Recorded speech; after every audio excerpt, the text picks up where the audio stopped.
Welcome! I'm Jodi McCraney-Ruscio, and I am here at Curious Mondo today to tell you about an upcoming class that I am really excited about.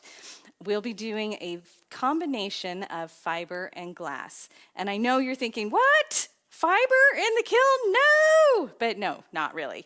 We'll be using fiber after. So what we'll be covering in the class is how to build a structure for your fiber elements, how to incorporate different types of fiber, different types of weave, different design techniques, and how to decide like where to put that fiber and what kind of fiber to use. So you can see some examples here. We have some with fibers, we have ribbons, we have wire, and what I'm especially excited about is this one here on the end with all this different types of copper. Copper is such a cool thing, so we'll be working extensively with that. So make sure that you don't miss out on this. This is going to have so much information and it will be so incredibly useful to you. So make sure you sign up right now. Go push that button, go sign up, and I'll see you in class.